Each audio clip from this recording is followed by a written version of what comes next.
You know, I've been carrying this mug occasionally in videos, but there's nothing in it.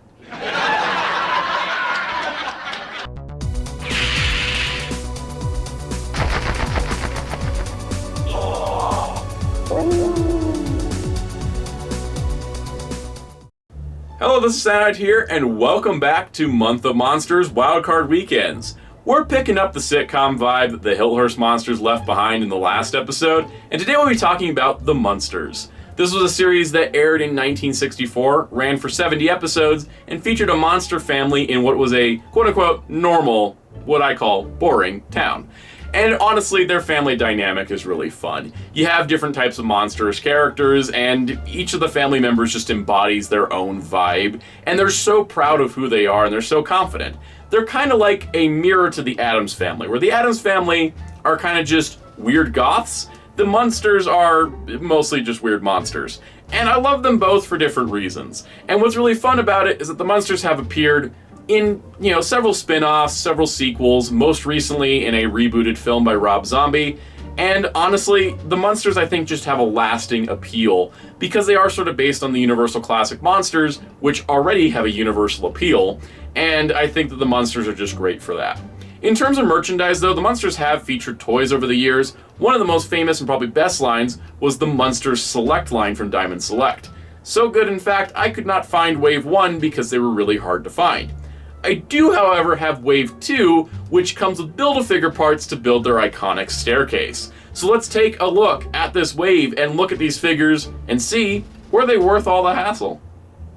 So naturally, we're starting with Herman Munster. Now, Wave 2 of the Diamond Select Munsters figures is based on the episode Hot Rod Herman, hence why he's wearing the leather jacket instead of his usual outfit. The head sculpt's pretty good. I think it has kind of more of a cartoony look. It's not super realistic, but it does capture Herman's look and Fred Gwynn's look of Herman from the series. In general, I think the paintwork's done pretty well. You can see a lot of the buckles and the straps have been painted and little details on there, which is really nice to see. I mean, they could have cheaped out on it more, and they didn't, so I appreciate that. Even down to the shoes, which I think actually are kind of neat, because they're a little uneven, which kind of goes with Herman's sort of uneven walking nature, and then they're also really nicely detailed and dry brushed. Articulation-wise, he has a ball-jointed neck, which moves a little bit in every direction, shoulders that slightly move out, they rotate 360, you can get a bicep swivel, you can get an elbow bend, you can get an elbow swivel, as well as a wrist that ball joints and moves forward and back.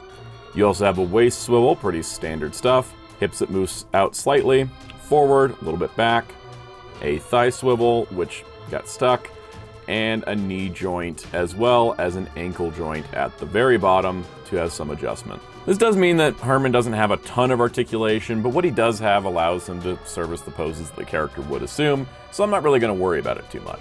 Accessories-wise, he comes with a pair of goggles as well as the hat that he wore in the episode. The hat fits squarely on his head, just like you'd expect. Looks great. It's not overly sized, it's not undersized, it fits right on top of his big old noggin, and it works. Unfortunately, the goggles, which look like they should go over the eyes, don't fit over the head. I've been trying for years, and they will not go over the head. It seems like they're almost sculpted to go under the head, but there's no way to remove the head. Moving from Herman over to his bride, Lily. Lily looks beautiful. I think the actual sculpting on the dress is really nice, the way it flows together. This is a cool look for her, and I think it really does work out pretty good as an action figure. The head sculpt, also just like the Herman head sculpt, looks like the character, looks like the actor, but isn't like super realistic. It's a little cartoony, but it does have that likeness to it, which I think is really good. And the paint and the hair is done really sharp so that the white streak adds to the black hair without bleeding into it. The details on the dress are nicely painted. I like the extra paint detail. It kind of brings out a lot of the sculpting that's featured there. And her arms are kind of pre-posed, as you can see. Having it turned in any way isn't going to look quite right, which is a bit of a bummer. Articulation-wise, her head is on a ball joint, but it doesn't move much due to the hair. The shoulders are on swivels, but doesn't do much due to the hair. Bicep swivel, an elbow bend, and then a wrist swivel that's at the elbow, so it cuts the sculpt, which is kind of a bummer. The torso does move slightly, and she does have legs, but they don't really do anything because of the dress. Lily's one accessory is the umbrella she had in the Hot Rod Herman episode as she was watching the race, and I think it's actually a pretty cool piece. Nice, intricate details, and a nice look overall. What's fun too is the little tassels actually are separate pieces, so they move around as you move the umbrella around. Scale-wise, Lily is a lot shorter than Herman, which is perfect. I think they look excellent together. They did a really good job keeping the characters scaled to each other. Next we have Grandpa. Grandpa's in a lab coat sort of look. He is in a race driving mode, but he does look like he is more in a lab than his usual vampire look, which I think is actually pretty cool. Head sculpt, just like with Lily and Herman, spot on to the character, pretty good likeness to the actor, and I think the green tone does come out pretty nice on this guy. The jacket's also really nicely done. It could have been really flap. They had a lot of sculpted detail, wrinkles in the fabric, overspray, that kind of thing, to just kind of give it a more realistic tone. Unfortunately, just like Lily, he's not going to have any leg movement. It's just blocked by that huge rubber thing covering the legs. For the rest of his articulation, the head does move pretty good.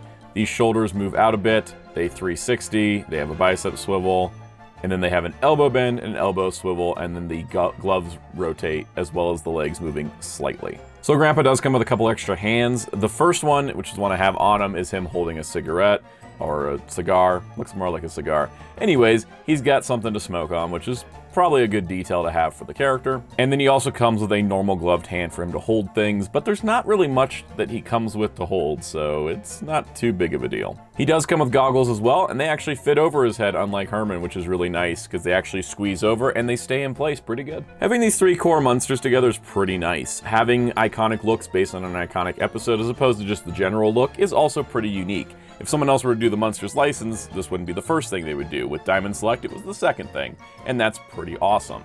However, this is a wave of 4, and there's another character we have in this assortment, and that would be Uncle Gilbert. Of course, he is inspired, or probably literally is, the creature from the Black Lagoon, also known as the Gilman, Gilbert, get it? And he looks great. I love the head sculpt. It's very much the Gilman from Creature from the Black Lagoon. Maybe this is what he was doing after Creature Walks Among Us. He just, I don't know, became somebody's uncle at some point. I love the look of this. Now, he's not a character that appeared all the time, and he's sort of an infrequent guest star, but the fact he got a figure is pretty awesome, because I think the idea of, yeah, it's the Gilman from Creature of the Black Lagoon, except, you know, he wears a trench coat and a scarf because he's a guy. And I love down to the feet that they even have, like, you know, the design is excellent. It's like you can see the hands, you can see the feet, you can see the head. Otherwise, he's just wearing normal clothes. Articulation for Uncle Gilbert includes a head that moves pretty good. Shoulders move out a bit. 360 on the shoulder. Bicep swivel. An elbow bend. An elbow swivel. And a bit of a wrist swivel. And his legs do move, but they are blocked by the coat. But he does have a knee bend and a pretty good ankle pivot. Uncle Gilbert also comes with his hat. His trademark hat. I love this. I love that he looks like he's trying to, like, wave at somebody as he's catching a cab or something. This is a fun toy. This is just a fun action figure based on a fun character. He also comes with this plank of wood that allows him to stand on it. I think the Wave 1 Munsters also had these. And yeah, this really does balance him out, which is pretty good because he can be a little unwieldy with those big old feet without the stand helping him up. So Wave 2 of the Munsters is pretty neat. Sadly, it was the last wave of the line as far as I know. Diamond Select just only did a few Munsters figures, but this wave was pretty cool, I think, to give us some different looks of some characters, as well as throwing in Uncle Gilbert to kind of round out the family. And for those wondering scale-wise how these work, they are in 7-inch scale, which means next to a Marvel Legends figure, Herman looks even bigger than he does normally, and even Lily is towering over Ghost Rider. And you also see that Grandpa and Uncle Gilbert are in the same scaling as that. They're really large figures, which is kind of nice for the detail, but they're not going to blend in with a lot of action figure lines. Case in point, here's the Jada Toys Creature from the Black Lagoon we looked at previously with Uncle Gilbert, and honestly, they make a nice little duo. It's kind of fun. But buying all 4 of those figures would grant you the staircase.